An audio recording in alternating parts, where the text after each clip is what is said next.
Hello बच्चों, नमस्ते। Welcome to this amazing session. अभी बहुत एग्जाम्स बाकी हैं, स्टेट की इंजीनियरिंग एग्जाम्स बाकी हैं, प्राइवेट इंजीनियरिंग एग्जाम्स बाकी हैं और इम्पॉर्टेंट है इन एग्जाम्स में भी फोड़ना। इसमें आपको याद रखना है कि आपकी बेसिक फंडामेंटल की टेस्टिंग होती है फिजिक्स में।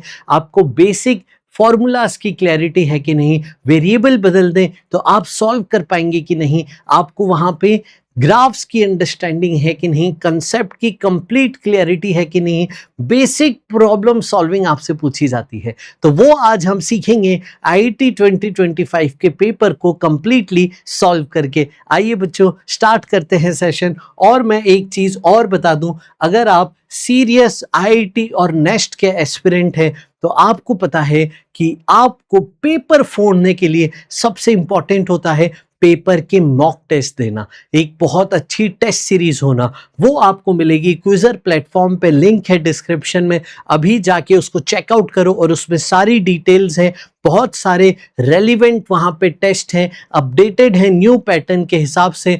आपकी प्रॉपर लर्निंग होगी, प्रॉपर टेस्ट देना आप सीखोगे, क्योंकि हर एग्जाम का पैटर्न अलग होता है। तो आपको वहां पे टेस्टिंग आनी चाहिए, वो आपको तैयार करेगी फाइनल एग्जाम के लिए। आइए बच्चों, let's begin the session. Consider a elastic collision between two particles of same mass.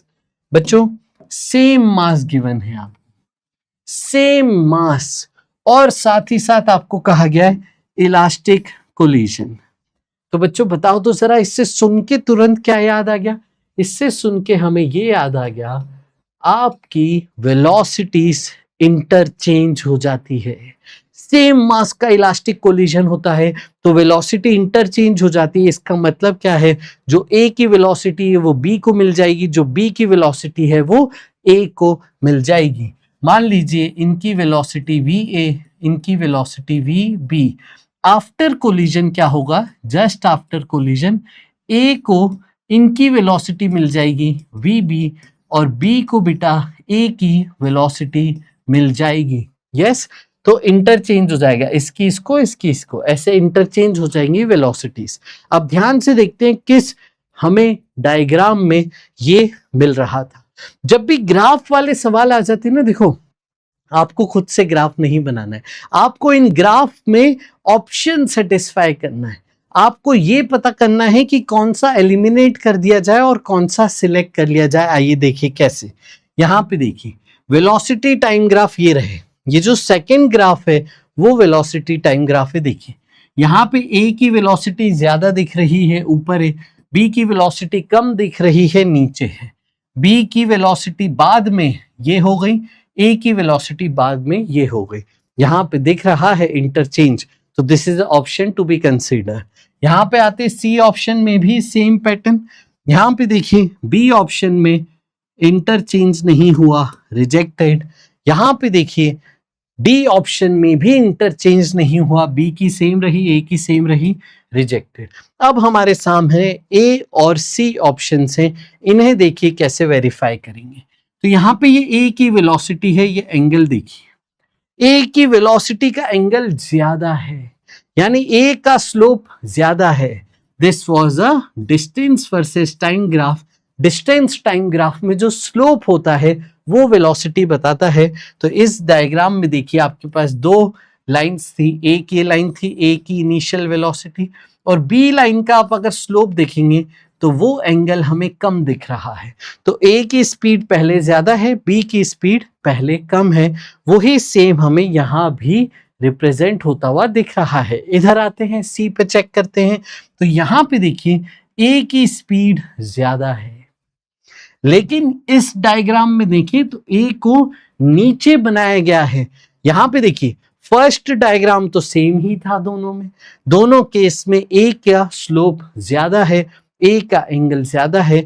XT graph का स्लोप वेलोसिटी है, ए की वेलोसिटी ज्यादा होनी चाहिए थी, यानी वेलोसिटी टाइम ग्राफ पे ए को ऊपर बनाना चाहिए था स्टार्टिंग में, यानी ए तेजी से आ रहा था, बी को टकराया वो, और बी की स्पीड कम थी, यहाँ पे वो करेक्ट रिप्रेजेंटेशन है, इसीलिए ए सही जवाब हो गया और ये सी ऑप्शन गलत हो गया क्योंकि ए को ज्यादा होना चाहिए था, ए को ऊपर बनाना चाहिए था इनिशियली। तो देखिए काफी इजी सवाल हो गया, ऑब्जर्वेशन से ये सवाल सॉल्व होते हुए अगले सवाल पे चलते हैं। अगला सवाल आपके सामने देखिए, तो बेसिक मैकेनिक्स का ये सवाल है। आपको बोला एक बुलेट थी स्मॉल एम मास की, कैपिटल एम से कोलिजन हुआ और ये बुलेट उसी का हिस्सा बन गई। तो जब ये उसी का हिस्सा बन गई तो हम क्या करेंगे, सबसे पहले कंजर्वेशन ऑफ मोमेंटम। तो आप देखिए फाइनली क्या होगा, दोनों का मास कंबाइन हो जाएगा और ये कंबाइन स्पीड vc से चलने लगेंगे। तो देखिए initial momentum, final momentum conserve, पूरे सिस्टम पे कोई भी एक्सटर्नल फोर्स नहीं है तो हम कंजर्वेशन ऑफ मोमेंटम कर सकते हैं। तो जल्दी से देखिए इनिशियल मोमेंटम बराबर फाइनल मोमेंटम जब आप करेंगे तो आपको कॉमन वेलोसिटी मिल चुकी है। पूछा क्या था हमसे, block of mass m rest पे था, आपने स्प्रिंग कनेक्ट कर रखी थी, बुलेट ने हिट किया और कंप्लीटली चिपक गई ब्लॉक के साथ। What is the maximum compression in the spring after the impact. अब इम्पैक्ट के बाद क्या हुआ, जो ये टोटल मास था सिस्टम का, ये स्पीड कॉमन स्पीड से चलने लगा, अब ये इसे कंप्रेस करने लगा है। मैक्सिमम कंप्रेशन पे बताइए जरा क्या होगा, मैक्सिमम कंप्रेशन पे ये स्टॉप हो जाएंगे। तो यहाँ पे जो एनर्जी थी काइनेटिक वो किस में कन्वर्ट हो गई, potential energy of the spring में। तो पहले हमने किया conservation of momentum, this is a standard conservation of momentum plus conservation of energy का सवाल जल्दी से सॉल्व करके फटाफट से बता दो। यहाँ पे अब क्या होगा, देखिए आप, half total mass into common velocity का square is equal to half के एक्स स्क्वायर। बस आपको ये ही तो करना था, खत्म हो गया सवाल। आइए अब देखिए इसका स्क्वायर यहाँ पे रख देते हैं, हाफ से हाफ ये कैंसिल हो जाएगा, के यहाँ पे नीचे आ जाएगा। तो देखिए क्या मिला, m प्लस एम बाय के को नीचे ले आए, वी सी का square m square v square upon m plus m का होल स्क्वायर। यहां पे देखिए m प्लस एम भी एक टर्म कटती हुई। तो दिस इज द वैल्यू जो आपको मिली, वो थी एक्स स्क्वायर की। और अगर आप चाहो कि x पता कर दिया जाए तो इसका फिर आप रूट ले लीजिए, under root m square v square divided by k into m plus m. देखिए जरा कौन से ऑप्शन में है, ये है ऑप्शन ए में, तो फर्स्ट ऑप्शन ही सही होता हुआ। आप देखो यहाँ पे बहुत बेसिक फंडामेंटल्स पे सवाल पूछे गए थे, आगे की भी सवाल आप देखोगे तो बहुत बेसिक फंडामेंटल पूछे गए हैं। और हम आगे बढ़ते हुए नेक्स्ट सवाल पे आप देखते हैं, हर चैप्टर से बेसिक फंडामेंटल पे चीजें पूछी गई थी, nothing out of the box, nothing too heavy, very basic fundamental problems. आप चाहते हो ऐसे मल्टीपल पेपर सॉल्व कराए जाएं, इनके लिए स्पेसिफिक डेडिकेटेड सेशन हो तो कमेंट करना, इस सेशन को लाइक करना और कमेंट करके बताना कि और सेशन चाहिए तो we will provide more sessions. आइए और आपके लिए एक्स्ट्रा मेहनत करके सेशंस लेके आएंगे। A cart of mass m, यहाँ पे देखिए रोलर कोस्टर राइड है, वर्टिकल सर्कुलर मोशन का एक बेसिक सा सवाल। आइए, a cart of mass m release कर दी गई है रेस्ट से highest point of the frictionless track. ये ट्रैक कंप्लीटली स्मूथ था, कार्ट एक ट्रैक पे चली, उसके बाद यहाँ पे एक सेमी सर्कुलर रीजन डीसीबी पे आ गई। अब ध्यान से देखिए, ये एक ट्रैक था, उसके बाद डीसीबी का एक सेमी सर्कुलर रीजन आ गया। समझ में आई बात, यहां तक आपका ट्रैक कंटिन्यू हुआ, फिर सेमी सर्कल स्टार्ट हो गया। उसके बाद height of the point a and b are h1 and h2। ये हाइट इनिशियल थी h1 और ये हाइट इनिशियल थी h2 from the ground respectively, which of the following, देखिए, does not play any role in the car in insuring that cart does not leave the track. अब ध्यान से सुनिएगा, vertical circular motion का एकदम standard ये सवाल है। वर्टिकल सर्कुलर मोशन की मिनिमम स्पीड वाली जो कंडीशन होती है, minimum speed at lowest point क्या होती है बच्चों, जल्दी से बताओ। Minimum speed at lowest point to just complete the circle, to just complete the circle क्या होती है, फटाफट से बताइए। To just complete the circle क्या होती है, आओ जल्दी से बताइए। स्ट्रिंग से जब आप इस पार्टिकल को जस्ट सर्कल में कंप्लीट कराते हैं तो आपका लोएस्ट पॉइंट की स्पीड होती है √5gr और हाईएस्ट पॉइंट की स्पीड इसी केस में होती है √gr। ये वर्टिकल सर्कुलर मोशन की स्टैंडर्ड कंडीशन है जो आप हमेशा याद रखिएगा प्लीज। आगे बढ़ते हैं, इसे अब देखिए क्या करेंगे हम। यहाँ पे हाईएस्ट पॉइंट पे ये आया कहाँ से वो भी बता देता हूँ। तो हाईएस्ट पॉइंट पे टेंशन या फिर नॉर्मल रिएक्शन और mg और a सेंट्रीपिटल, इक्वेशन क्या बनी, tension plus mg equal to mv²/r। और देखिए जस्ट सर्कल पूरा हो जाए, इसका मतलब रस्सी का टेंशन पूरे रास्ते में कहीं भी जीरो ना हो, जस्ट टॉप पॉइंट पे जीरो होगा चलेगा, उसके बाद वापस आ जाना चाहिए टेंशन और पूरे रास्ते में टेंशन होना चाहिए। तो यहाँ पे लिमिटिंग केस में टेंशन को जीरो करके आप देखिए स्पीड आ जाती थी √rg जो हाईएस्ट पॉइंट की स्पीड थी। आई बेटा बात समझ में, अब ध्यान से समझना ये बात। सेम केस आपका इस स्फीयर में एक पार्टिकल को जब मैं सर्कुलर मोशन कराता हूं तब आता है, समझ में आई बात। लोएस्ट पॉइंट की स्पीड, हाईएस्ट पॉइंट की स्पीड। अब यहां पे देखिए सर्कुलर मोशन था डीसीबी में, यानी आपको यहां पे हाईएस्ट पॉइंट की स्पीड इस ट्रैक में हाईएस्ट पॉइंट की स्पीड √rg मेंटेन करनी थी, बस दैट्स इट। तो हम करते हैं कंजर्वेशन ऑफ एनर्जी और हाईएस्ट पॉइंट की स्पीड को आप √gr लिख दीजिएगा। u initial mgh1, k initial 0, u final mg height h2 और k final half m speed का स्क्वायर, और स्पीड को क्या रखिएगा rg। चलिए m कैंसल हो गया, ये इंपॉर्टेंट है। सारे मास कैंसिल, h1 h2 इधर ले आइए, h1 minus h2 equal to यहाँ पे स्पीड का square rg divided by 2। This is the condition. आप ध्यान से देखिए, ये एक कंडीशन बन रही है, इसमें कौन कौन सा आया सेटिस्फाई, ये होना चाहिए h1 h2 और r में रिलेशन है, मास कट चुका है, मास पे कोई डिपेंडेंसी नहीं है।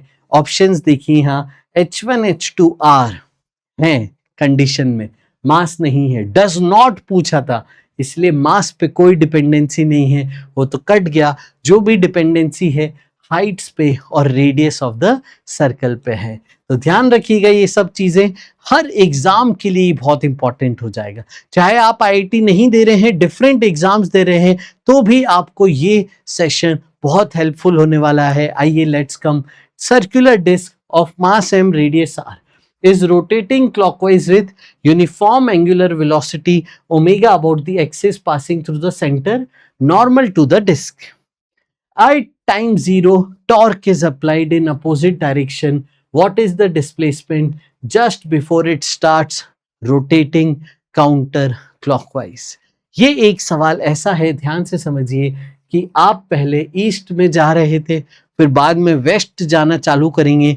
तो जब आप वेस्ट जाना स्टार्ट करेंगे पूछ रहा है, यानी जब आप रिवर्स होना स्टार्ट करेंगे, तो जब आप रिवर्स होना स्टार्ट करेंगे इसका मतलब है जब आप रुक चुके हैं, जब आप स्टॉप हो चुके हैं, क्योंकि जब आपकी स्पीड कम होते होते स्टॉप होगी उसके बाद ही तो रिवर्स करना चालू करोगे।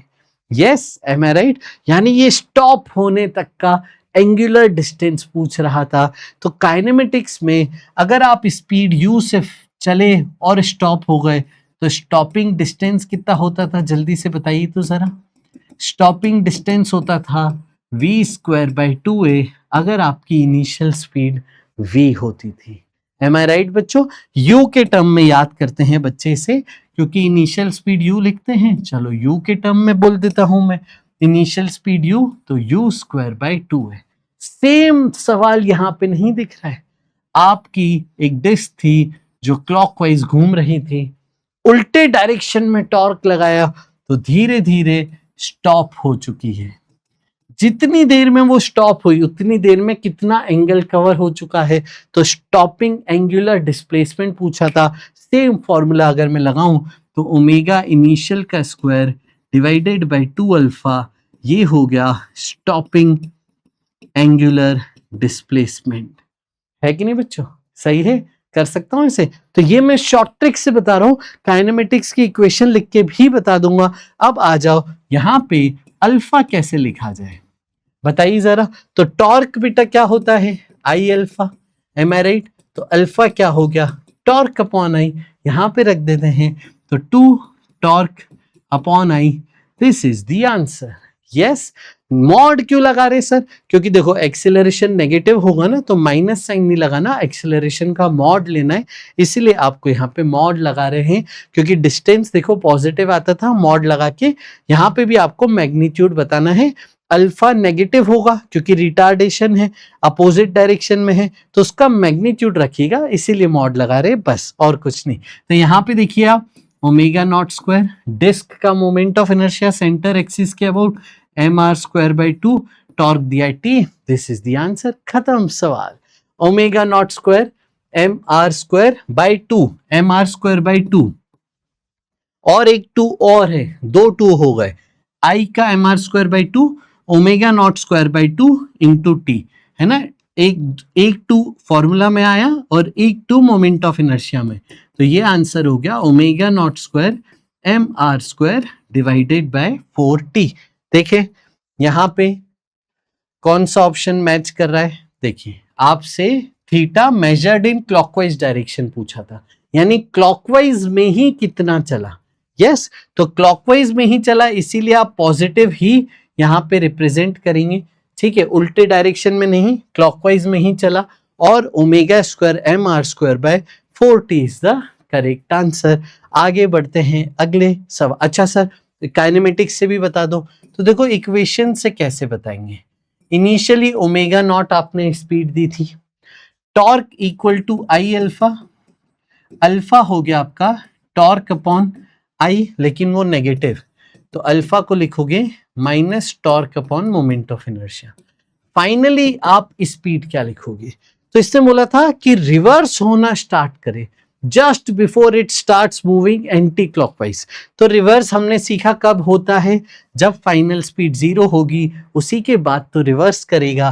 तो अब आप बता दीजिए omega final equal to omega initial plus alpha into time, तो यहां से स्टॉपिंग टाइम आ जाएगा। और अगर मेरे को थीटा चाहिए तो omega final square equal to omega initial square plus 2 alpha theta. ठीक है, यहां से देखो ये 0 हो गया, omega naught square, alpha negative था, ये रहा, इसको इधर उधर ले जाइए, omega naught square equal to 2 alpha upon I theta. और देखिए आप सॉल्व कीजिए, आई को उधर भेजिए, थीटा क्या आ गया, ओमेगा नॉट स्क्वायर आई अपॉन 2 इंटू टाउ। यही हमारा एक्सप्रेशन तो मैंने यहाँ पे लिखा था। यस, तो इस तरीके से आप ये करेंगे। अगला सवाल आपके सामने परसेंटेज पे है ये सवाल। ऐसा सवाल देख के परसेंटेज एरर हमें याद आता है, तो ध्यान से समझिए। यहाँ पे आपको परसेंटेज इंक्रीज पूछा था, परसेंटेज एरर नहीं पूछा था, परसेंटेज इंक्रीज पूछा था। तो ध्यान से समझिए क्या करेंगे। एक क्यूब है जिसको टेम्परेचर T पे रखा है और वो रेडिएट कर रहा है, स्टीफन्स लॉ से रेडिएशन हो रहा है। टाइम को आपने 1% बढ़ा दिया, उससे पावर 4.5% बढ़ गया। तो आप बताइए वॉल्यूम में कितना परसेंटेज इंक्रीज होगा। तो अब ध्यान से समझिएगा मेरी बात। आइए सपोज मैं एक एग्जांपल देता हूं आपको, x square upon Z cube. एक बहुत इंपॉर्टेंट एग्जांपल है, ध्यान से सुनिएगा, हर एग्जाम में आपको ये काम आ सकता है। यहां पे अगर मैं इसे ऊपर ले जाऊं तो y हो गया एक्स स्क्वायर जेड की पावर -3। जब परसेंटेज एरर की बात आती है तो मल्टीप्लिकेशन में हम ऐड करते हैं परसेंटेज एरर और पावर आगे मल्टीप्लाई होके, कैसे देखिए परसेंटेज y इक्वल टू, यहाँ पे पावर आगे मल्टीप्लाई कर दीजिए 2 इंटू परसेंटेज x, यस, और -3 आगे मल्टीप्लाई कर दीजिए -3 into percentage z। Simple, multiply होते हैं तो परसेंटेज एरर ऐड हो जाते हैं, पावर्स होती है तो मल्टीप्लाई आगे आके पावर मल्टीप्लाई होके फिर परसेंटेज एरर ऐड होते हैं। अब जब हम एरर निकालते हैं तो हम परसेंटेज एरर हमेशा ऐड करते हैं, आप ये प्लस कर देते, ये हम वर्किंग करते जब आप एरर की बात कर रहे होते, क्योंकि मैक्सिमम गलती होने की संभावना बताते हो, मैक्सिमम एरर में हमेशा पॉजिटिव ऐड ही करते हो, सबट्रैक्ट कभी भी नहीं होते हैं एरर्स। लेकिन अगर आपको इंक्रीज डिक्रीज पूछा जाए तो फिर बेटा आप पावर साइन के साथ लोगे, तो percentage y equal to 2 percentage x minus 3 percentage z, यही आप वर्किंग करेंगे। अगर if percentage is very small, percentage is very small, 1%, आधा परसेंट, 2%, 2.5%, छोटे परसेंट एरर होते हैं, तो हम यहाँ पे ये फॉर्मूला यूज करते हैं। और अगर इंक्रीज डिक्रीज बोला जाए, इंक्रीज डिक्रीज बोला जाए तो आप जो पावर लाओगे वो याद रखना साइन के साथ लाओगे, वेरी इंपॉर्टेंट। और परसेंटेज इंक्रीज को आप पॉजिटिव लिखोगे, परसेंटेज डिक्रीज को आप नेगेटिव लिखोगे। आई बेटा ये बात समझ में? मतलब क्या इसका, अगर बोला जाए z इंक्रीज हो रहा था तो z का परसेंटेज पॉजिटिव यहां रखना, अगर बोला जाए z डिक्रीज हो रहा था तो z का परसेंटेज नेगेटिव रखना, नेगेटिव नेगेटिव प्लस हो जाएगा। मतलब इंक्रीज डिक्रीज में पावर जो आगे आएगी उसका साइन रहेगा प्लस माइनस, जो भी साइन है एज इट इज रहेगा। और साथ ही साथ जो जो परसेंटेज दी है, परसेंटेज इंक्रीज दिया है तो परसेंटेज पॉजिटिव में रखना, परसेंटेज डिक्रीज दिया है तो परसेंटेज नेगेटिव में रखना। आइए अब हम क्वेश्चन पे वापस आते हैं। क्वेश्चन क्या था हमारा, पावर रेडिएटेड, स्टीफन्स लॉ का फॉर्मूला क्या है, सिग्मा ए टेम्परेचर की पावर 4, स्फीयर है तो एरिया टोटल क्या हो जाएगा, sigma 4 pi R square temperature की पावर 4। अब इसने ना रेडियस में नहीं पूछा था, वॉल्यूम में पूछा था, तो यहां से मैं कुछ वर्किंग करके वॉल्यूम ला सकता हूं क्या, ये एक क्वेश्चन था। तो वॉल्यूम है 4/3 पाई आर क्यूब, सही है। तो इसे मैं पूरे में क्यूब रूट ले लूं तो हो गया वॉल्यूम की पावर 1/3 इक्वल टू के आर, या फिर मैं एक काम करता हूं आर को लिख देता हूं वॉल्यूम की पावर 1/3 अपॉन कोई कांस्टेंट, ये पूरा एक कांस्टेंट बन गया, उसकी पावर 1/3 तो उसको के मान लिया, तो मैं रेडियस को ये रख देता हूं, ठीक है। तो यहां पे अगर मैं रखूं तो ये भी देखिए कांस्टेंट ही तो बन गया आर स्क्वायर, तो ये v की पावर 2/3 अपॉन में जो कांस्टेंट बनेगा वो अलग अलग, चाहो तो आप ऐसे अलग अलग लिख सकते थे, अदरवाइज वो पूरा एक ही कांस्टेंट में आप डाल सकते थे, इंटू टी की पावर 4। अब हमें देखिए वॉल्यूम में चाहिए, तो पहले आप वॉल्यूम का फॉर्मूला बनाइए। तो वॉल्यूम का यहां से फॉर्मूला देखिए क्या बनेगा, इस पूरे को कांस्टेंट को c मान लीजिए, पावर बाय c, ये टाइम टेम्परेचर की पावर 4 नीचे इक्वल टू v की पावर 2/3। अब दोनों तरफ पावर क्या लगा दीजिए ताकि वॉल्यूम अकेला हो जाए, 3/2 पावर लगा दीजिए, तो दोनों तरफ पावर 3/2 लगा दीजिए, तो पावर की पावर 3/2, पावर का एक्सपोनेंट 3/2 अपॉन टेम्परेचर की पावर 4 इंटू 3/2, इसका 2/3 की पावर 3/2, बताओ क्या हो जाएगा ये, जल्दी से फटाफट 1 हो जाएगा, यस है ना। एक कांस्टेंट की पावर भी आ जाएगी, कांस्टेंट को एज इट इज रहने दीजिए क्योंकि परसेंटेज में इसका कोई रोल नहीं है। ये हो गया वॉल्यूम, समझ गए। अब देखिएगा टेम्परेचर की पावर कितनी हो गई, बेसिकली ये हो गई 4 इंटू 3/2, 12/2 यानी 6, तो वॉल्यूम देखिए प्रोपोर्शनल टू पावर की पावर 3/2 टेम्परेचर की पावर -6। परसेंटेज वॉल्यूम की बात करेंगे तो वो होगा 3/2 परसेंटेज पावर -6 परसेंटेज टेम्परेचर। अब समझ आया आपको क्यों मैंने सिखाया ये? क्योंकि इंक्रीज डिक्रीज है तो ये पावर माइनस के साथ आएगा।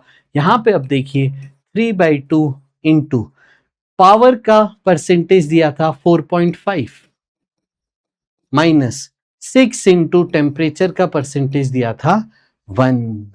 तो ये देखिए 1.5 इंटू 4.5 माइनस 6। अब देखिए आप 15 इंटू 45 कीजिए जरा। देखिए 15 इंटू 40 600 हो जाएगा, 15 इंटू 5 75 हो जाएगा 75। तो 15 इंटू 45 600 प्लस 75 675 अपॉन में 2 जीरो है तो 6.75 माइनस 6 ये आंसर आ गया 0.75 और पॉजिटिव आए। पॉजिटिव आया मतलब इंक्रीज होगा। देखिए ये भी पॉजिटिव था इंक्रीज, ये भी इंक्रीज था पॉजिटिव, आंसर भी पॉजिटिव आया यानी इंक्रीज होगा। वॉल्यूम 0.75% से इंक्रीज होगा। कौन सा ऑप्शन है? Option A. इस तरीके से आप ये सवाल कर सकते थे। अगला सवाल आपके सामने देखिए, ऑर्गन पाइप पे बेस्ड ये सवाल दिखता हुआ आपको कह रहा है दो पाइप थे आइडेंटिकल लेंथ के। ए जो था वो एक एंड से क्लोज था और बी जो था वो दोनों एंड से ओपन था। आपको बोला गया है चैम्बर ए का टेम्परेचर ए था और इसका टेम्परेचर टीबी था।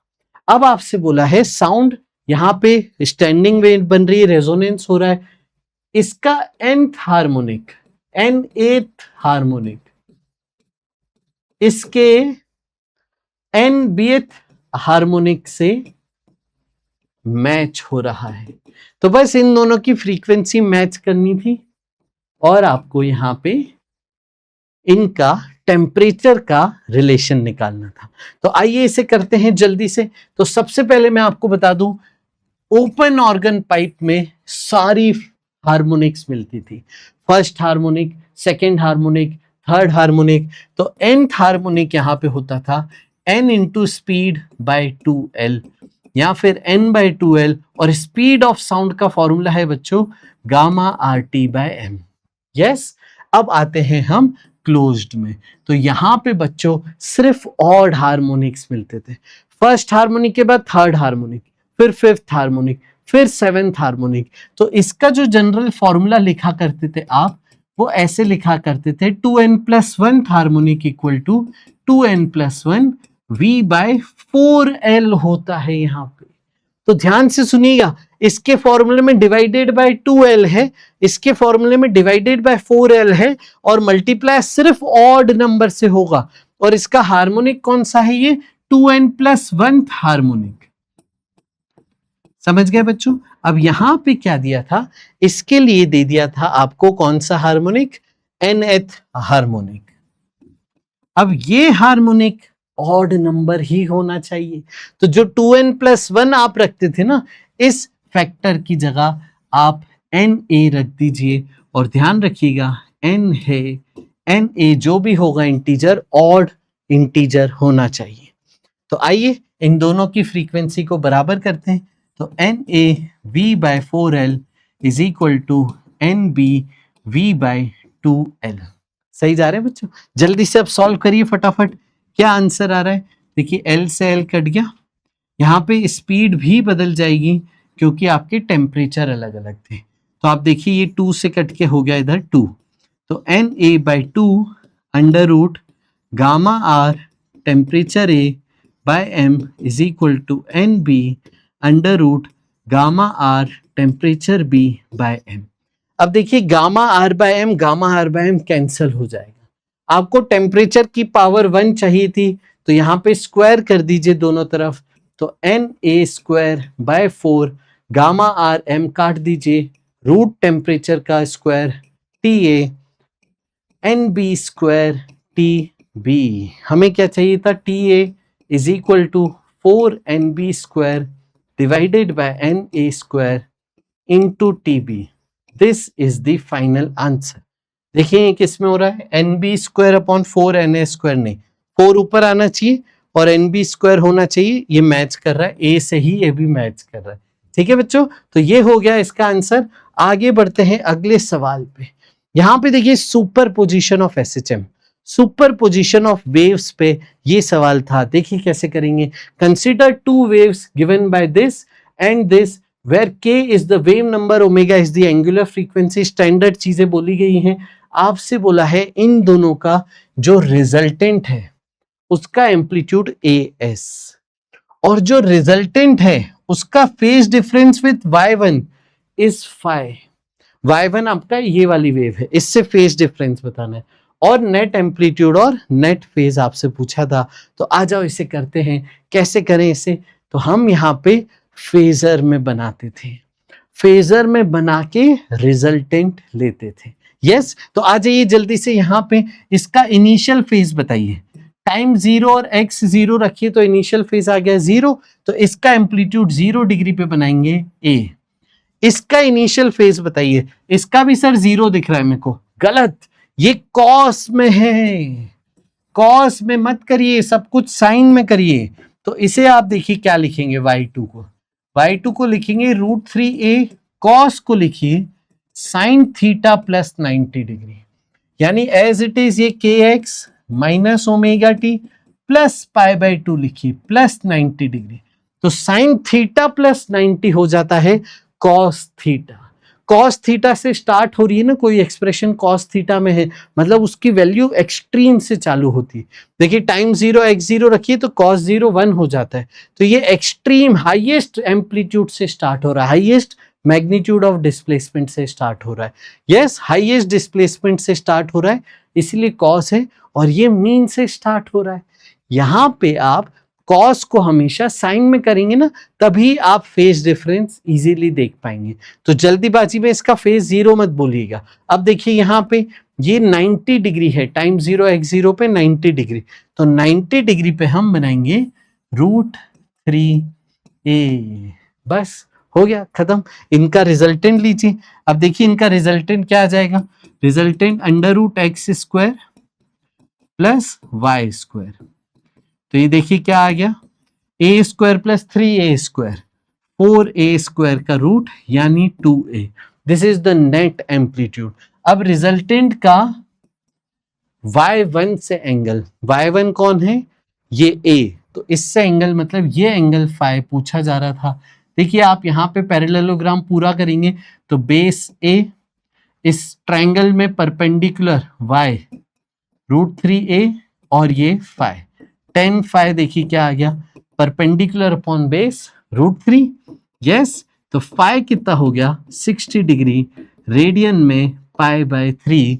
तो आंसर है 2a और π/3, ये फर्स्ट ऑप्शन में ही है। Correct answer is option A. अगले सवाल पे चलते हैं। नेक्स्ट सवाल अब देखिए क्या है। इलेक्ट्रिक फील्ड में चार्ज का मोशन है, ध्यान से देखिएगा। आपने एक प्लस क्यू मास को v स्पीड से l लेंथ के रीजन में छोड़ा है, इस रीजन में इलेक्ट्रिक फील्ड है।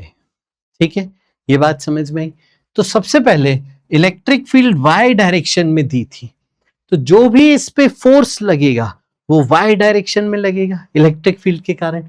तो x पे फोर्स कितना होगा, कोई भी फोर्स नहीं होगा x में। x एक्सिस में जब आप लिखोगे तो इनिशियल स्पीड है v, एक्सीलरेशन 0, डिस्टेंस कवर करना है l। जब कोई फोर्स ही नहीं है तो एक्सीलरेशन 0। अब आप करिए ut प्लस हाफ at², तो ut plus half at², acceleration तो 0 है, ये टर्म ही 0 हो गई, तो l/v टाइम आ गया। अगर मैं आपसे पूछूं कि इस चार्ज को, इस रीजन को क्रॉस करने में कितना टाइम लगेगा, सिंपली x का डिस्टेंस अपॉन x की स्पीड आ गई l/v, बस खत्म। अब बात करते हैं y डायरेक्शन में, और पूछ क्या रहा है, आपसे पूछ रहा है minimum value of kinetic energy बताइए for which the particle will not hit either of the plates. कम से कम एनर्जी, देखिए बहुत कम एनर्जी होगी तो टकरा जाएगा, आपसे बोला है कम से कम एनर्जी ताकि टक्कर ना हो, तो जस्ट बच जाइए, जस्ट यहां से ये इधर आ जाए और जस्ट टक्कर से बच जाए। तो अब मैं वाई डायरेक्शन का मोशन इसका देखता हूं। वाई डायरेक्शन में आइए देखिए, इनिशियल स्पीड वाई डायरेक्शन में कोई स्पीड ही नहीं थी, जीरो।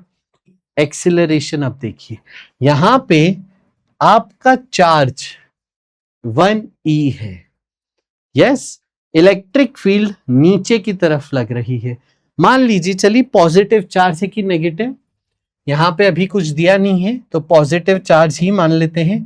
तो ये ऊपर की तरफ नहीं जाएगा सर, ये पॉजिटिव चार्ज है, इस पे नीचे की तरफ फोर्स लगेगा, इलेक्ट्रिक फोर्स QE। तो इसका डेविएशन यहां से नीचे की तरफ मान लेते हैं, अगर ये पॉजिटिव चार्ज है तो। कहीं भी इलेक्ट्रॉन तो नहीं लिखा है, देख लीजिएगा, ठीक है। तो चार्ज 1e मतलब +1e, तो नीचे की तरफ इसका डिस्प्लेसमेंट हो गया, वाई डायरेक्शन में फोर्स हो गया QE। एक्सिलरेशन क्या होगा, फोर्स अपॉन मास, यानी QE अपॉन m। तो ये आपका एक्सिलरेशन हो गया। डिस्प्लेसमेंट बताइए अब वाई डायरेक्शन में, तो देखिए वाई डायरेक्शन में डिस्प्लेसमेंट ये हो गई, ये वाली डिस्प्लेसमेंट यहां से इधर आ गया, यानी d का हाफ, तो डिस्प्लेसमेंट हो गई d/2। बस बच्चों, है ना, ut plus half AT square कर दें, और टाइम क्या लेंगे, टाइम हम लेंगे L/v।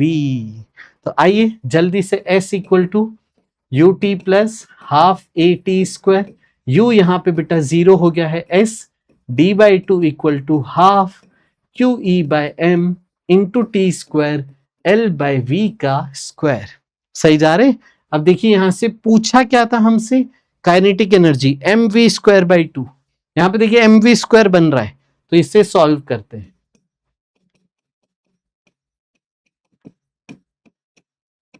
मैं यहां पे mv² को इधर ले जाता हूं, 2 से 2 कट गया, ये mv² आ गया, 2 से डिवाइड कर दीजिए, तो ये काइनेटिक एनर्जी आ चुकी है QEL²/2d। This is the answer. यहां पे देखिए कहीं भी E मेंशन नहीं है, मतलब यहां पे E को हटाना पड़ेगा। तो कैसे हटाएं, आओ। चार्ज भी मेंशन नहीं है, तो देखिए कैसे करेंगे। अब देखिए पोटेंशियल डिफरेंस दिया था 1 वोल्ट, यस, और डिस्टेंस उनके बीच का दिया था d। तो इलेक्ट्रिक फील्ड का मैग्नीट्यूड आप लिख सकते थे ΔV/ΔR से। पोटेंशियल डिफरेंस अपॉन उनके बीच की लेंथ, वो आपको दे देती है इलेक्ट्रिक फील्ड। तो इलेक्ट्रिक फील्ड हो गया देखिए 1/d, जिसको हम यहां पे पुट करेंगे। अच्छा, ये जो 1 है इसका यूनिट है वोल्ट, तो ये है 1 वोल्ट। चार्ज आपने बोला है 1e रख दीजिए, E इलेक्ट्रॉन का चार्ज है 1.6 इंटू 10⁻⁻19 कूलम। अभी E रहने दीजिए, इनको जब यहां पे पुट करेंगे तो देखिए क्या मिल रहा है। चार्ज को 1e, इलेक्ट्रिक फील्ड को 1 वोल्ट, L², E का 1/d, तो एक और d आ जाएगा 2d²। और देखिए चार्ज का E इंटू वोल्ट का V, तो ये बन गया काइनेटिक एनर्जी L²/2d², और ये आंसर का यूनिट होगा इलेक्ट्रॉन वोल्ट्स में। यही आपसे पूछा था L²/d²। देखिए फर्स्ट ऑप्शन में ही मैच हो गया, यस। चलें, सारे आंसर 1 आ रहे, तो आंसर की में सारे आंसर ए थे। यहाँ पे आगे बढ़ते हैं, अगला सवाल क्वेश्चन नंबर 9। देखिए यहाँ पे क्या कह रहा है। 4 कैपेसिटर है, देखिए 2 ब्रांचेस हैं, इंडिपेंडेंट पैरेलल ब्रांचेस हैं। What is the potential difference between point P and Q। P और Q में यहाँ पे पोटेंशियल डिफरेंस पूछा था, तो देखिए इसको कैसे करेंगे। सबसे पहले देखिए 4 और 2 क्या हो गए, यहाँ पे 4 और 2 बताइए। यहां से आप देखेंगे 4 और 2 सीरीज में है, सीरीज में capacitance C1 C2 upon C1 plus C2, 4 into 2 upon 6, 4/3 microfarad, ये कैपेसिटर हो गए। तो हमारा देखिए ये इफेक्टिवली यहां पे 4/3 ये आपका सेटअप बन चुका है। ये हो गया 12 वोल्ट। यस, अब देखिए अगर दोनों पे चार्ज की बात की जाए तो चार्ज तो सेम ही होगा, क्यू मान लेते हैं। अब देखिए आप, ये तीनों कैसी ब्रांच हो गई, पैरेलल ब्रांचेस हो गई। तो यहां पे इसके क्रॉस वोल्टेज, इसका वोल्टेज, इसके वोल्टेज, तीनों के वोल्टेज सेम होंगे। वोल्टेज कितना होता है बेटा, पोटेंशियल डिफरेंस Q बाय सी, पोटेंशियल डिफरेंस Q अपॉन 4/3, ये हो गया 3Q/4। ये पोटेंशियल डिफरेंस किसके बराबर, 12 के बराबर। तो 3Q/4 इज इक्वल टू 12, यानी ये क्यूब देखिए क्या आ गया, 16। यस, ऐसे भी कर सकते थे आप कि इसका वोल्टेज Q/C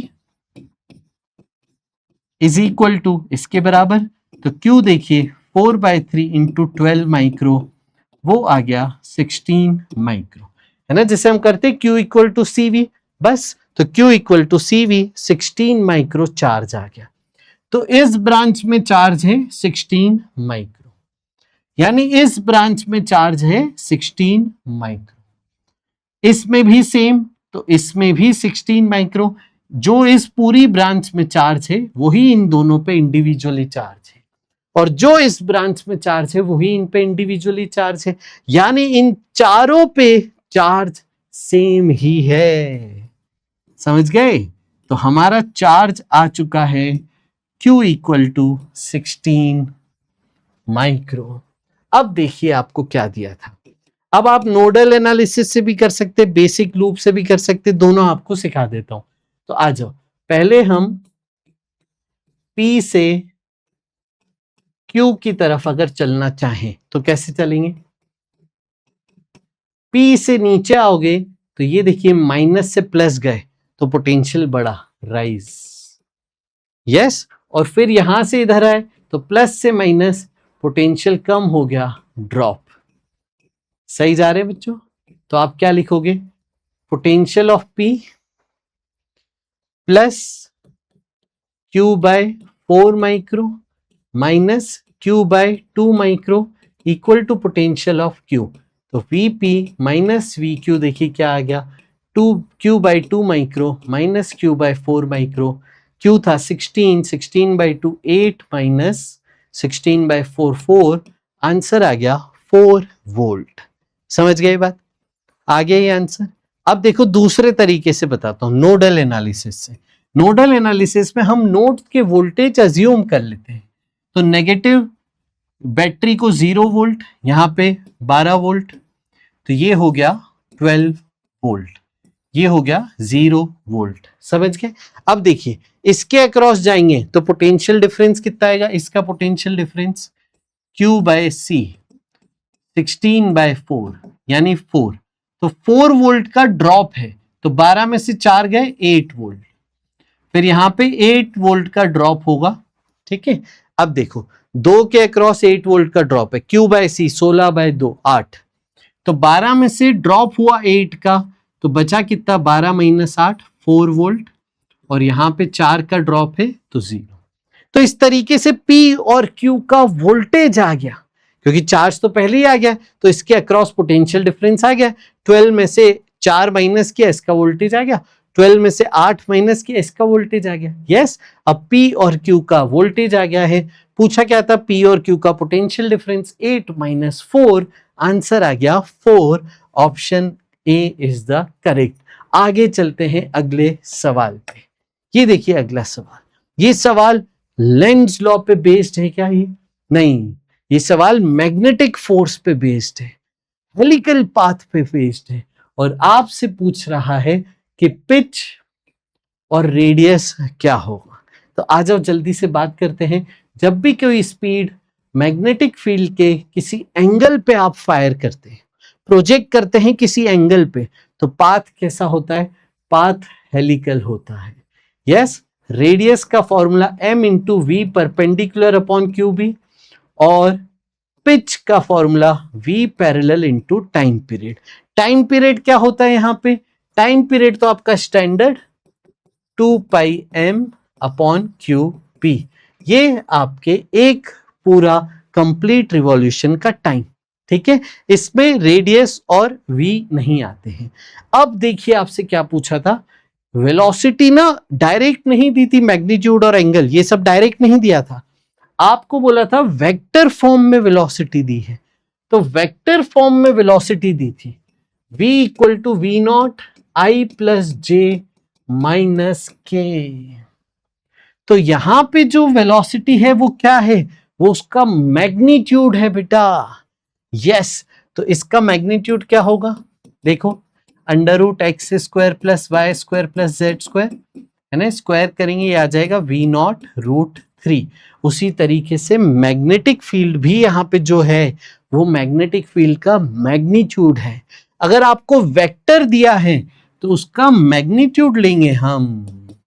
आई बेटा आपसे देखिए कितना बेसिक पूछा गया था, काफी बच्चे जल्दीबाजी में फॉर्मूले में बी नॉट रख के आ जाएंगे, काफी बच्चे यहाँ पे जल्दीबाजी में बी नॉट रख के आ जाएंगे और गलत हो जाएगा फिर आंसर। यहाँ पे मैग्नीट्यूड रखना था, ठीक है, चार्ज का मैग्नीट्यूड, बी का मैग्नीट्यूड, वी का मैग्नीट्यूड।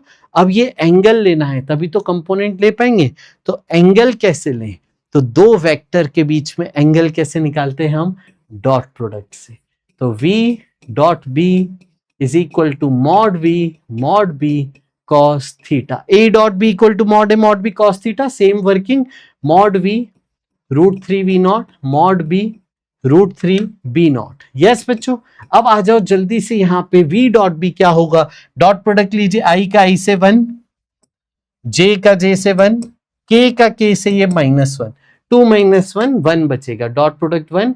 तो ये जो cos थीटा है बच्चों वो आपको मिल गया, देखिए 1/3 v naught b naught, cos theta मिल गया आपको, ठीक है। अब देखिए यहाँ पे आप cos थीटा मिल चुका है, यहां भी तो होगा सर, देखो इसके ब्रैकेट में भी तो v नॉट b नॉट होगा, डॉट प्रोडक्ट से देखेंगे तो v नॉट b नॉट तो कट जाएगा सर, यहाँ पे आ जाएगा v नॉट b नॉट और v naught b not cut जाएगा।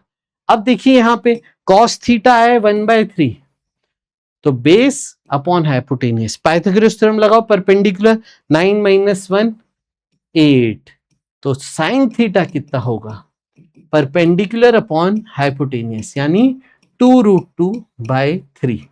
सही जा रहे बच्चे, तो cos थीटा आ गया, साइन थीटा आ गया। अब बताओ यहाँ पे v पैरेलल क्या है, तो cos theta component is the v parallel और sine theta component is v perpendicular. सही है बच्चों, अब देखो यहाँ पे तो कितना आ गया radius, m v sine theta divided by q।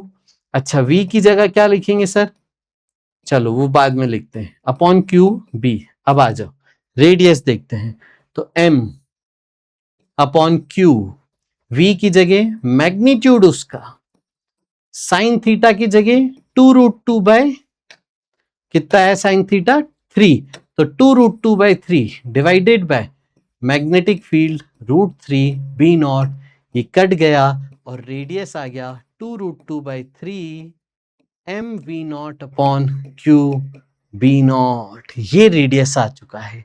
अब आते हैं पिच पे, तो v cos theta into 2πm/q_b। Yes, तो वैल्यू रखेंगे v की जगह √3 v not, magnitude of speed, cos theta 1/3 2πm divided by q √3 b not, तो √3 यहां से कैंसिल हो गया, ये आ गया बेटा pitch 2/3 m v not upon q b not. समझ में आया बच्चों, मैच कीजिए जरा कौन सा आंसर है, यहाँ पे पाई भी है, पाई भी आएगा। यस, और कुछ मिस तो नहीं हुआ, चेक कीजिएगा, ये बचा 2/3 और ये 2√2/3, कौन से ऑप्शन में है रेडियस 2√2/3, यहाँ पे है और यहाँ पे है, और ये 2/3 किस में है, इसमें है, तो ऑप्शन ए यहाँ भी सही हो गया। समझ में आया बच्चों कैसे करेंगे, तो हेलिकल है, बस ये फॉर्मूले में स्पीड का मैग्नीट्यूड रखना है और मैग्नेटिक फील्ड का भी मैग्नीट्यूड रखना है, cos थीटा साइन थीटा आप वेक्टर की वर्किंग से निकाल सकते थे। अगला सवाल देखिए, ये भी बहुत बेसिक फंडामेंटल पे सवाल है। यहाँ पे एक चार्ज पार्टिकल है, सर्कुलर रेडियस r के ऑर्बिट पे घूम रहा था, एंगुलर फ्रीक्वेंसी ओमेगा थी और मैग्नेटिक फील्ड के कारण घूम रहा था। मैग्नेटिक फील्ड यहां पे थी, मान लेते हैं क्रॉस में, पॉजिटिव चार्ज एक मान लेते हैं, यस, और इस पे मैं क्यू वी क्रॉस बी इस तरफ की वेलोसिटी मान लेता हूं। तो क्यू वी क्रॉस बी नीचे की तरफ यहां पे फोर्स आ गया, इस तरीके से ये चल रहा था। और बेटा यहां पे एंगुलर फ्रीक्वेंसी ओमेगा की बात हो रही है। तो अभी हमने देखा टाइम पीरियड का फॉर्मूला ये था 2 पाई बाय ओमेगा, ओमेगा का फॉर्मूला होता है क्यू बी बाय एम, और रेडियस का फॉर्मूला है M V by Q B. तो ये बेसिक वर्किंग हमें पता थी। चार्ज पार्टिकल घूम रहा है मैग्नेटिक फील्ड में। अब ये जो ऑर्बिट है ये एक लार्जर मेटेलिक फ्रेम के अंदर है। एक बड़ी सी मेटेलिक फ्रेम थी, उसके अंदर चार्ज पार्टिकल घूम रहा था, ये आपको कहा गया है। समझ गए यहां तक? आओ आगे बढ़ते हैं। अब आपको बोला गया है कि फ्रेम कॉन्सेंट्रिक थी, कोप्लेनर थी, the radius of the frame is now gradually decreased. तो आपका यहां पे flux change, Faraday's law, Lenz law वाली वर्किंग यहां पे आ गई। फ्रेम का रेडियस एरिया धीरे धीरे डिक्रीज हो रहा है। Assuming that particle remains with in the frame, particle हमेशा रेडियस उसका फ्रेम के अंदर ही है। आपको बताना है पार्टिकल के रास्ते में सर्कुलर मोशन में क्या क्या चेंजेस आए। रेडियस क्या ग्रेजुअली कम हो रहा है, फ्रीक्वेंसी बढ़ रही है। रेडियस इंक्रीज हो रहा है, फ्रीक्वेंसी कम हो रही है। ये दोनों ही बढ़ रहे हैं या दोनों ही अनचेंज्ड है। आओ इस पे बात करते हैं, इफेक्ट क्या आया, आइए देखें। तो बच्चों ध्यान से समझिए, यहां पे अभी आप ना इसको भूल जाओ, ठीक है, अभी आप इसको हटा दो। इसका मेजरली इसका इफेक्ट तो देखें, तो यहां पे मैग्नेटिक फील्ड थी क्रॉस में, ये ऑलरेडी एग्जिस्टिंग थी।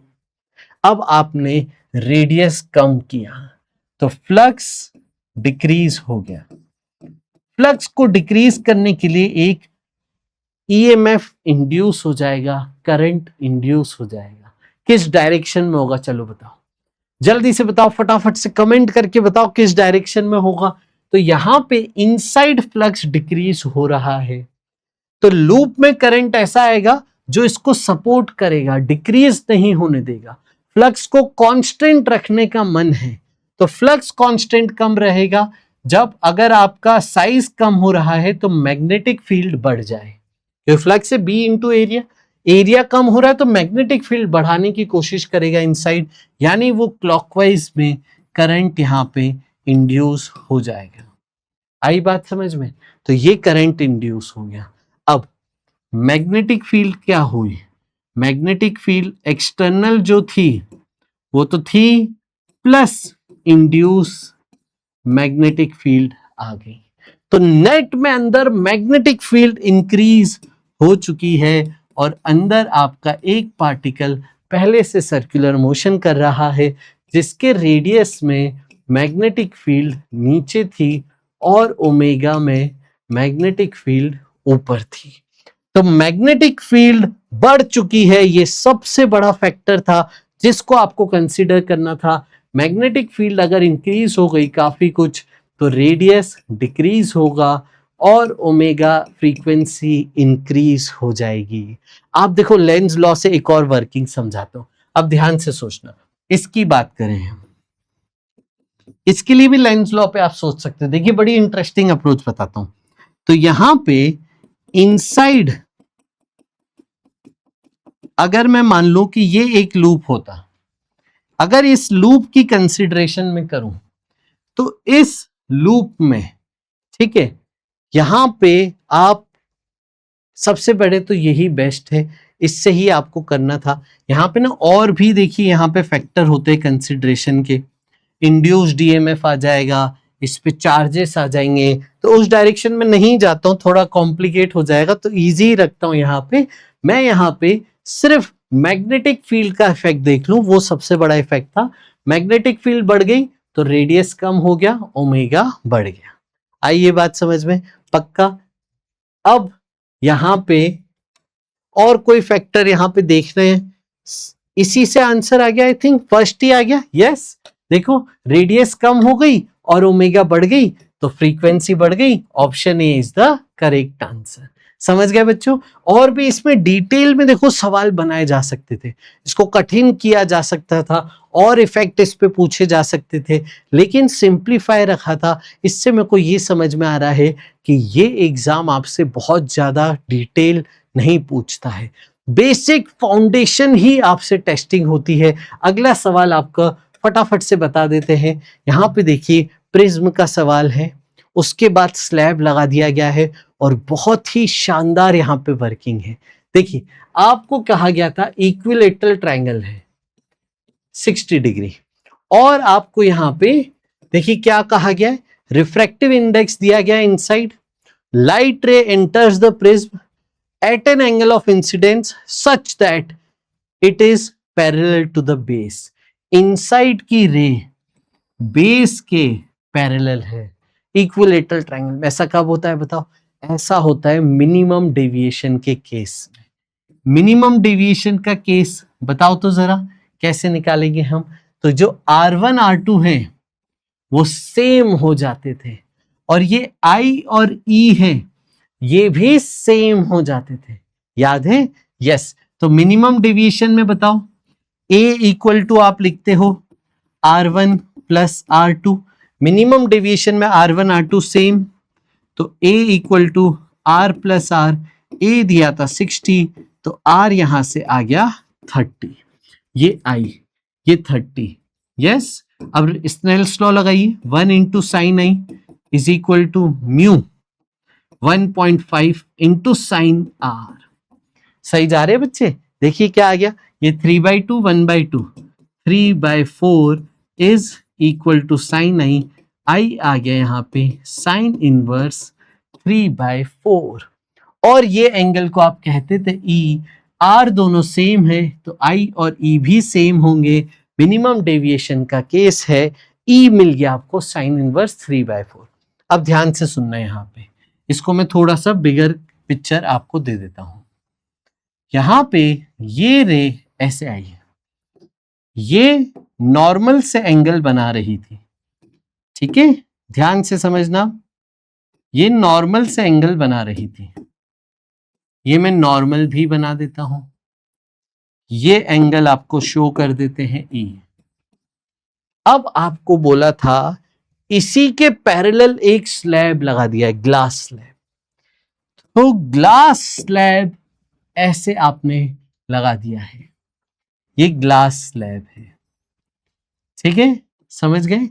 चले, तो ये येलो लाइन और ब्लू लाइन पैरेलल है एक दूसरे से, ठीक है? तो जो इसका नॉर्मल है, जो इसका नॉर्मल है, क्या वही इसका नॉर्मल नहीं बन जाएगा? यानी मैं ऐसे कह सकता हूं इनके नॉर्मल भी पैरेलल हो गए। यस, इनके नॉर्मल भी इस तरीके से पैरेलल हो गए। अब आ जाओ नॉर्मल से एंगल बताओ जरा।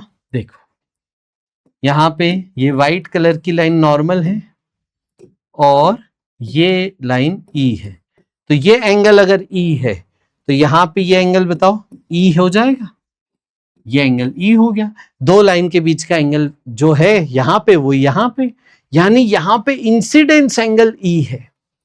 अब इसमें आप रिफ्रैक्शन करवा सकते थे और फिर वापस से आप रिफ्रैक्शन करवाते हैं, ठीक है?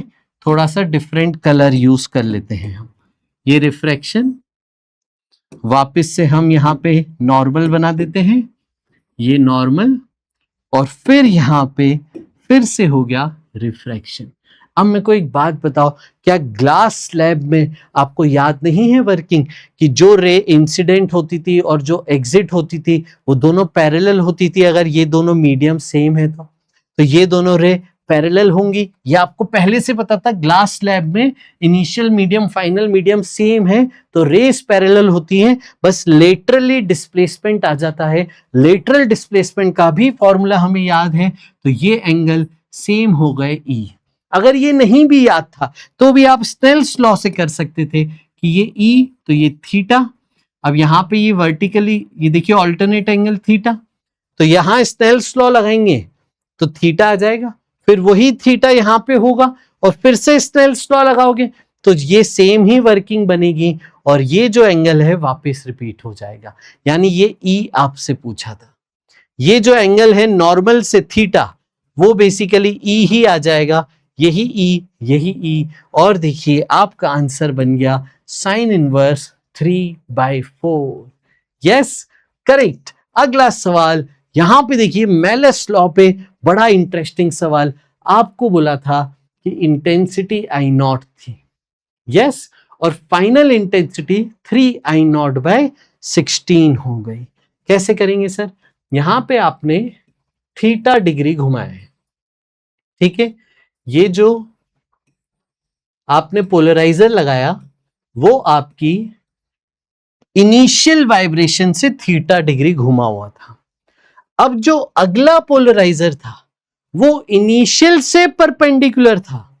आप देखेंगे तो आपको पता पड़ेगा कि अगला पोलराइजर इनिशियल से परपेंडिकुलर था, तो इसमें और इसमें एंगल कितना है 90 डिग्री। तो यहां से यहां तक आप 90 डिग्री घुमाना चाहते हो, तो अगर आप थीटा घुमाया तो और कितना एंगल घुमाऊं कि यहां तक पहुंच जाए, जल्दी से बताओ।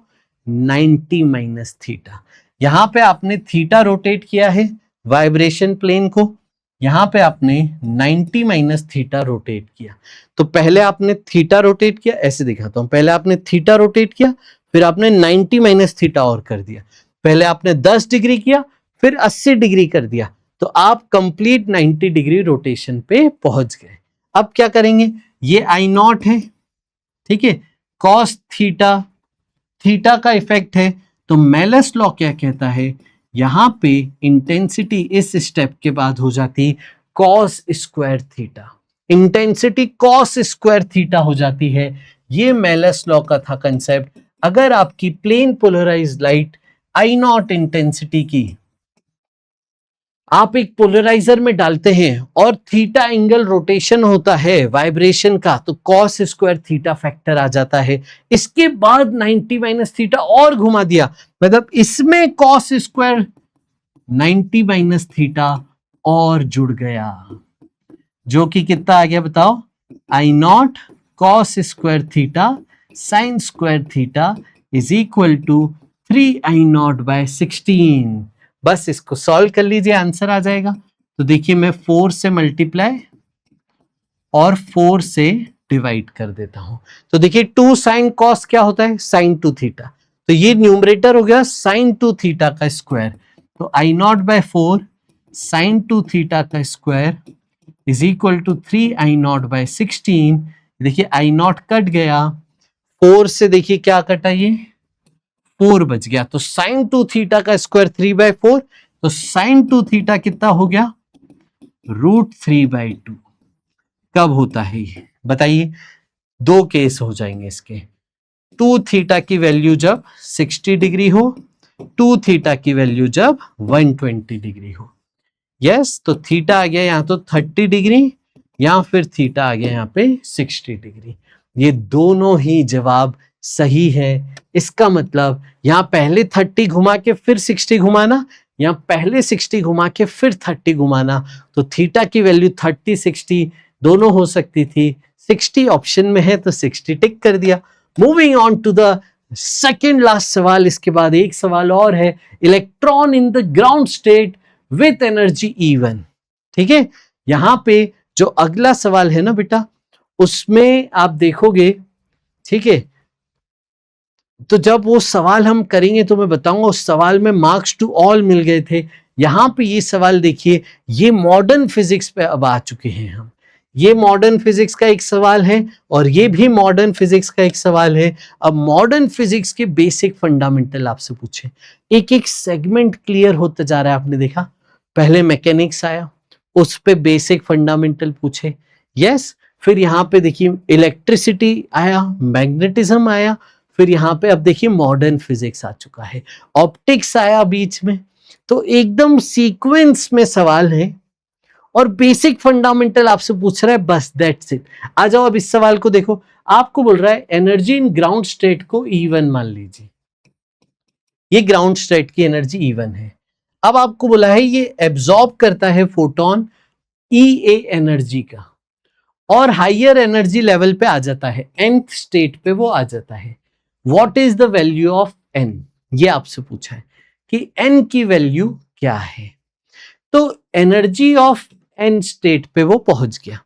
अब देखिए ये जो एनर्जी गैप है, ये एनर्जी गैप इसने एब्जॉर्ब किया होगा, जो कि है फोटोन की एनर्जी। तो फोटोन की एनर्जी ई ए यहां पे आपको लिखनी थी E N minus E one. अब देखना ध्यान से, आंसर सिर्फ ई के टर्म्स में है। यस, पक्का। अब देखिए हाइड्रोजन की बात हो रही है, तो बोहर मॉडल में एनर्जी को कैसे लिखते थे आप, -13.6 Z square by N square eV. Yes, सही है। अब मेरे को एक बात बताओ, यहां पे N1 Z1, तो फर्स्ट ऑर्बिट की एनर्जी क्या हो गई, ये रही। अगर मैं इसी टर्म को E1 कह दूं, Z1 है, तो क्या मैं ये एनर्जी को E1 अपॉन एन स्क्वायर नहीं कह सकता था? बस वो रख दो, खेल खत्म हो गया यहां पे। ये रहा। अब देखिए आपसे n पूछा है, इसको इधर ले आइए।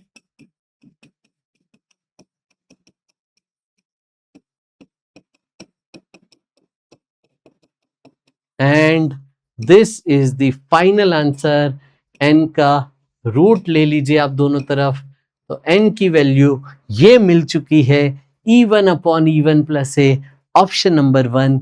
अगला सवाल देखिए, यहां पे मॉडर्न फिजिक्स में डी ब्रोगली वेवलेंथ पे एक सवाल था। इस सवाल में सबको पहले आंसर इसका ए दिया था, फिर बाद में आई थिंक इसको सबको बोनस दे दिया था। समझते हैं एक बार क्या यहाँ पे हो रहा है। एक पार्टिकल m मास का है, चार्ज q का है, एक्सिलरेट कर रहे हैं, इसको d1 डिस्टेंस एक्सिलरेट हुआ इलेक्ट्रिक फील्ड E में। तो इलेक्ट्रिक फील्ड E में इसको आपने d1 डिस्टेंस एक्सिलरेट कर दिया। इस पे फोर्स कितना लगा बताओ, फोर्स लगा QE, acceleration QE by m, work done force into distance, ये रहा। आगे बढ़ते हैं, another particle of mass m, charge q, accelerated by same electric field by different distance, तो उसका मास कैपिटल M है, चार्ज q है, चार्ज सेम है, electric field distance d2, work done इस पे QE d2, acceleration QE by m, mass अलग अलग है। Both particles emerge with same de Broglie wavelength, what is the ratio d2 by d1? देखो दोनों की de Broglie wavelength सेम थी। de Broglie wavelength का फॉर्मूला क्या है, h अपॉन mv या फिर h अपॉन मोमेंटम। अगर मैं एनर्जी के टर्म में जाऊं, वर्क डन काइनेटिक एनर्जी के टर्म में, तो मैं इसे लिख देता हूं h upon √2m into QE, energy KE। Yes, तो मोमेंटम को मैं लिख सकता था यहां पे √2m into kinetic energy. Kinetic energy को अगर मैं वर्क एनर्जी थ्योरम से बोलूं, तो यही वर्क डन किस में चला जाएगा, काइनेटिक एनर्जी में। तो ये हो गया h upon √2m kinetic energy QE into d1 is equal to h upon √2m into QE d2। Yes, अब देखिए हो गया सॉल्व, खत्म, आंसर आ गया, सब कुछ कट गया, बचा क्या, md1 इज इक्वल टू ये कैपिटल M मास d2। आपसे क्या पूछा था, देखिए d2 बाई d1, तो यहां पे d2 बाई d1 आ गया small m by capital M, और the correct answer is A। लेकिन फिर बाद में कुछ बच्चों ने शायद यहाँ पे ऑब्जेक्शन उठाया होगा कि कहीं भी यह नहीं मेंशन है कि इनिशियली रेस्ट पे था। तो रेस्ट पे नहीं था तो फाइनल काइनेटिक एनर्जी नहीं बोल सकते, सिर्फ चेंज इन काइनेटिक एनर्जी आप कह सकते थे। यस, और इलेक्ट्रिक फील्ड यहाँ पे कांस्टेंट है कि वेरिएबल है, वो भी जानकारी नहीं दी थी, इसीलिए शायद थोड़ा सा यहाँ पे बच्चों ने ऑब्जेक्शन उठाया होगा बट दिस वाज, अगर बोलते इनिशियली रेस्ट पे थे, फील्ड कांस्टेंट, तो this is a completely basic easy सवाल, फॉर्मूला बेस्ड। तो फॉर्मूला बेस्ड चीजें थी, बेसिक ग्राफ एनालिसिस थे, बेसिक फॉर्मूलास में क्या क्या क्वांटिटी क्या होती है, इस पे देखिए आपसे सवाल पूछे गए थे। तो इजियर साइड पे है ये एग्जाम, लेकिन सवाल ट्रिकी है, सवाल फंडामेंटल चेक कर रहे हैं, सवाल मैनिपुलेशन नहीं चेक कर रहे हैं, फंडामेंटल नॉलेज चेक कर रहे हैं। अगर आप चाहते हो और ऐसे सेशंस आए तो जल्दी से कमेंट करो, बताइए क्या आपको अच्छा लगा, कहाँ आप गलतियां कर रहे हैं, और if you want more sessions comment you want more sessions. मिलते हैं अगली बार। अभी के लिए इतना ही। Thank you so much, bye bye, take care, God bless you.